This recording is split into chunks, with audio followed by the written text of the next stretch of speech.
Maintenant, on va voir les fenêtres dans Construct 3. Donc, on va commencer par celle du milieu. On peut zoomer out et zoomer in en utilisant la souris, la roulette de la souris, ou en utilisant CTRL plus ou CTRL moins. On peut voir ici qu'on a un grand rectangle noir et un plus petit rectangle gris pointillé. Le rectangle noir représente la scène complète, tandis que le rectangle pointillé ici représente la vue de la caméra. C'est ce qu'on va voir dans notre fenêtre de jeu. Euh, Ici à gauche, on a la fenêtre de propriété. C'est ici que on a toutes les propriétés de ce qu'on a sélectionné. Présentement, c'est la scène qui est sélectionnée. C'est pour ça qu'on a la taille de la scène, on a les marges de la scène, la taille de la grille, etc.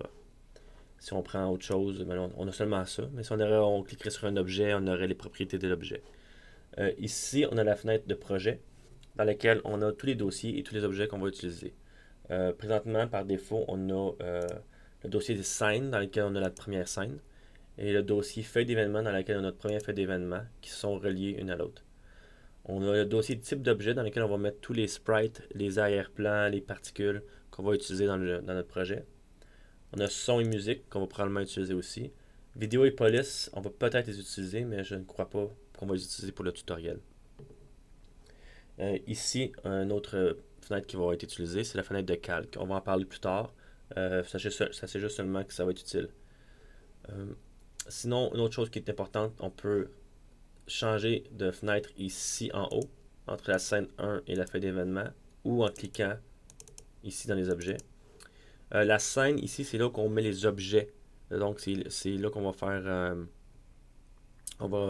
le design du jeu. On va décider où sont les ennemis, où sont les héros, les trésors, tous les trucs qu'on veut mettre. C'est là ici qu'on va designer notre niveau. Par contre, si on a besoin de faire des modifications dans le code, donner des comportements, on veut que l'ennemi attaque les héros, on veut que les héros puissent se défendre, puissent bouger. Ça ici, ça va dans la feuille d'événement qu'on va créer ça. Une dernière petite chose qui est importante, parce qu'il y a beaucoup de personnes qui me posent la question, si par erreur vous fermez vos fenêtres, vous cliquez sur les X ici, beaucoup de personnes ne savent pas comment les retrouver. C'est en cliquant sur menu en haut à gauche ici, vue et barre. Vous pouvez voir que la barre de propriété est ici. Donc vous pouvez la mettre où vous voulez, vous pouvez la changer de place. Je trouve que c'est une bonne idée de la remettre où elle était, donc là, on la remet à gauche.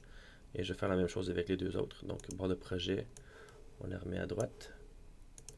Et barre de calque, on la remet à droite et en dessous. Comme ça.